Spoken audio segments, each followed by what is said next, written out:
आज की इस वीडियो में हम लोग डिस्कस करेंगे एक बहुत ही फेमस पोएम अ हॉट नून इन मालाबार। इसको लिखा था कमला दास ने। ये पोएम पब्लिश हुई थी उनकी एक कलेक्शन समर इन कलकत्ता में। जिस वक्त ये उन्होंने पोएम लिखी थी उस वक्त वो मैरिड थे और इस पोएम में उन्होंने अपनी मेमोरीज को याद करते हुए बताया है कि कैसा माहौल था जब वो अनमैरिड थी। इस पोएम के शुरुआती सेक्शन में बोलती हैं, this is a noon for beggars. ये जो दोपहर है भिखारियों के लिए है। का मतलब गर्मियों के वक्त दोपहर के वक्त भिखारी भीख मांगने आया करते थे उस टाइम पर अपनी वाइनिंग यानी कि सैड वॉइसेस में। A noon for man who come from hills with parrots. मतलब ये दोपहर उन लोगों के लिए थी जो पहाड़ों से आते थे, वो लोग जो अपने साथ में तोते पकड़ के लाते थे। पहाड़ से लोग तोते पकड़ के लाते हैं उन लोगों के लिए। इन अ केज, पिंजरों में।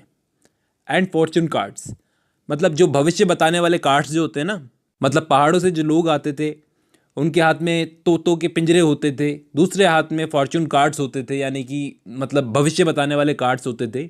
ऑल स्टेन विथ टाइम, मतलब ऐसे कार्ड्स, स्टेन का मतलब धब्बे पड़ना, ऐसे कार्ड्स जिन पर धब्बे पड़ चुके थे, टाइम के साथ धब्बे पड़ते हुए दिख रहे थे उन कार्ड्स पे।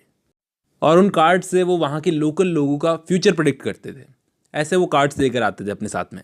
और वहाँ पे कुछ ब्राउन कुरावा गर्ल्स भी आती थी। उन ब्राउन कुरावा गर्ल्स की old eyes with old eyes, वो बहुत एक्सपीरियंस्ड आइज थी जो अपने कस्टमर्स का फ्यूचर देख सकती थी, बता सकती थी। Who read palms in light sing song voice, वो मतलब गाना गाते गाते सिंग सॉन्ग वॉइस में उनका फ्यूचर प्रेडिक्ट करती थी। और ये दोपहर कुछ बैंगल सेलर्स के लिए भी थी, जो चूड़ियाँ बेचने वाले थे वो आते थे।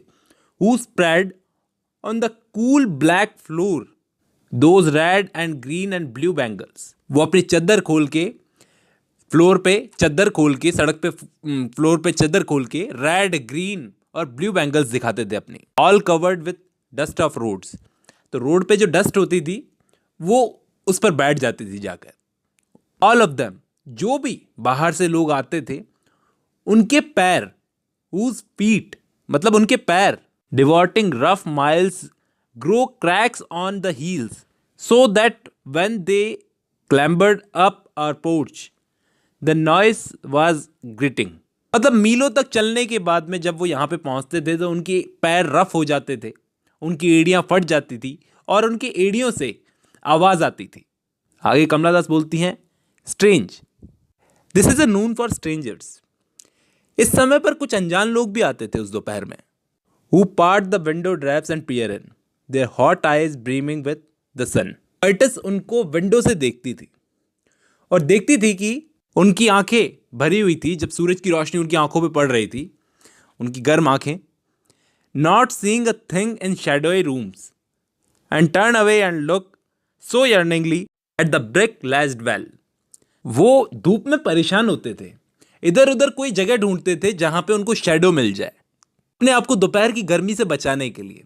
और जब उन्हें कोई शेल्टर नहीं मिलता था तो वो आसपास कहीं ईंटों का कुआं ढूंढते थे जहां उन्हें पानी मिल जाए। सो यर्निंगली वो कुआं ढूंढते थे।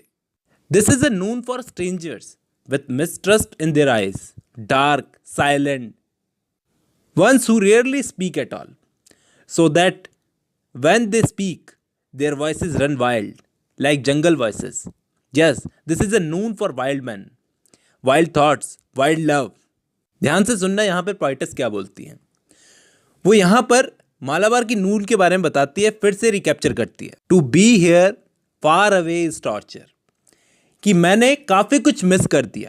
मालाबार की दोपहरी को छोड़कर इस सिटी में आकर यहाँ पे रहना किसी टॉर्चर से कम नहीं। एक स्ट्रेंज सिटी में जहाँ मैं रह रही हूँ, वो इस पोएम में मिस कर रही है उस जगह को।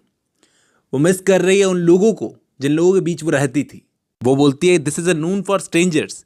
यहाँ की दोपहरी में लोग मेरे लिए स्ट्रेंजर्स हैं।